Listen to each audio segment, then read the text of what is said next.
اچھا ناظرین کرام، 18 جولائی کی صبح خوش آمدید کہتے ہیں آپ کو جی، اور حسب معمول یہی کہہ سکتا ہوں کہ آدھا مہینہ گزر گیا ہے۔ خبروں کی بھرمار ہے آنے والے دنوں میں بھی جی، بے تحاشا توقعات خبریں اور نظر آتی ہیں، لیکن بہرحال آنے والے 2-4 مہینوں کے اندر پاکستان کو ایک نیا رخ اختیار کرنا ہے، الیکشن کے ذریعے کرنا ہے، اللہ کرے الیکشن کے ذریعے کیا جائے، اور خرابیاں بھی اتنی بڑھ گئی ہیں کہ ان کی اصلاح کی ضرورت لازمی نظر آتی ہے، سب کو دکھائی دیتی ہے۔ انشاءاللہ ضرور کچھ ہوگا، اس سے نیچے ہم نہیں جا سکتے۔ دیتے ہیں ایک وقفہ، وقفے کے بعد حاضر ہوتے ہیں۔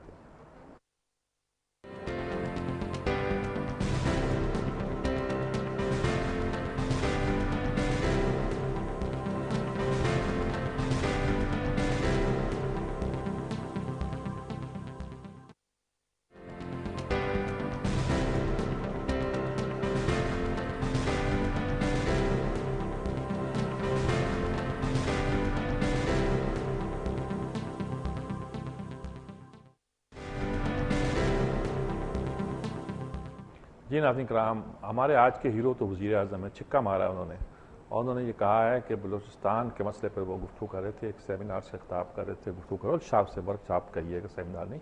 انہوں نے ایک بات یہ کہی، اور باتیں بھی کہی ہیں، لیکن ایک بات یہ کہی ہے کہ قومی پرچم کا احترام نہ کرنے والوں سے بات نہیں ہوگی۔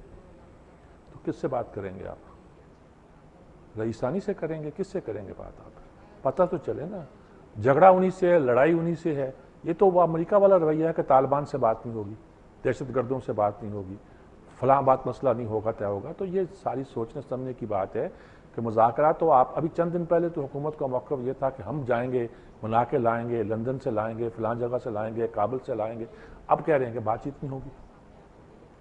کوئی پالیسی چینج ہوگی، یہ کیا کہنا چاہتے ہیں آپ؟ ہاں، اگرچہ انہوں نے اس بات کا اعتراف کیا ہے کہ اگر اس معاملے کو نہ سمیٹا گیا، نہ سنبھالا گیا، تو معاملہ دوسری جگہوں پہ بھی پھیل سکتا ہے، اس کے اثرات دوسری جگہوں پہ آ سکتے ہیں۔ ناراض ہیں وہ، اور یہ بھی ان سے کہا کہ دوسروں کے ہاتھوں میں نہ کھیلیں۔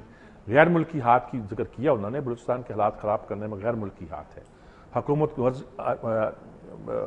ناراض بلوچ ملک دشمنوں کے ہاتھ میں نہ کھیلیں۔ قومی پرچم کا احترام نہ کرنے والوں سے مذاکرات نہیں ہوگئے۔ بلوچستان کے مسئلے سے نپٹا نہ گیا تو دیگر علاقوں سے متاثر ہو گئے۔ ضرورت پہ زور ہے، اس بات کا خیال ہے کہ اگر ہم نے اس کو ابھی کنٹین نہ کیا اور اس کو یہاں سالو نہ کیا تو یہ دوسرے علاقوں میں پھیل سکتا ہے۔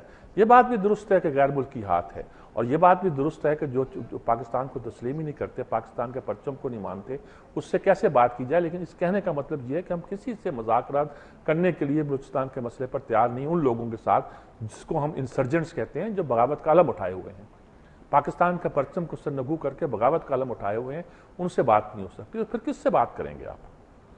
یعنی یہ کوئی فوجی اگر کوئی بیان دیتا ہے تو ہم کہتے ہیں زمین آسمان سر پہ اٹھا لیتے کہ صاحب دیکھو کیا کہہ رہا ہے۔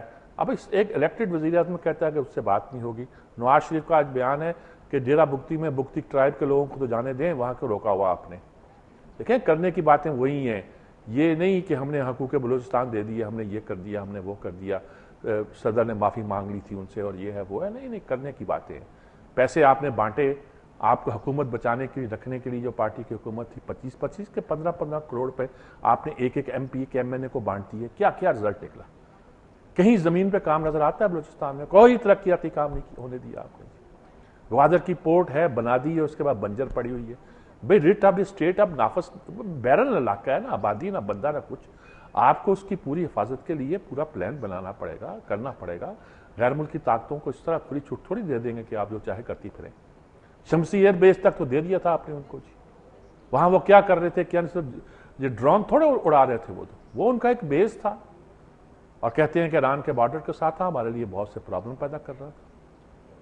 تو اب میرے خیال میں بلوچستان کے مسئلے پر یہ کہنا کہ ہم فلاں سے بات نہیں کریں گے، فلاں سے نہیں کریں گے، کل تو ہم کہتے تھے ناراض بلوچ بھائیوں کو منا کے لائیں گے، پہاڑوں پہ جائیں گے، آسمانوں پہ جائیں گے، لندن کی سیر کریں گے، منا کے لائیں گے۔ اب آپ یہ کیا رویہ اختیار کر دیا آپ نے؟ ان پولیٹیکل ایٹیچیوڈ ہے جی، نان پولیٹیکل ایٹیچیوڈ ہے جی، کوئی پولیٹیشین یہ بات نہیں کر سکتا جی۔ دوسری بات سپریم کورٹ چیف جسٹس نے کہی ہے، اور جسٹس ایس جواد خواجہ بھی اس میں ہوئے، انہوں نے سپریم کورٹ چیف جسٹس صاحب نے کہا جی کہ حکومت نے مرضی کا قانون بنانا ہو تو یوں بنا لیتی ہے، اور عوام کے مفاد کا قانون ہو تو برسوں لگا دیتی ہے۔ وہ اعضاء کی پیوند کاری کے مسئلے پر بحث ہو رہی تھی، اور یہ جو ہے نا مرضی کا قانون منٹوں بنا دیتی ہے، جیسے بنایا تو ہی عدالت کا کیس قانون ہو۔ اب وہ کہاں گیا؟ دوہری شہریت کا، وہیں چھوڑ دیے۔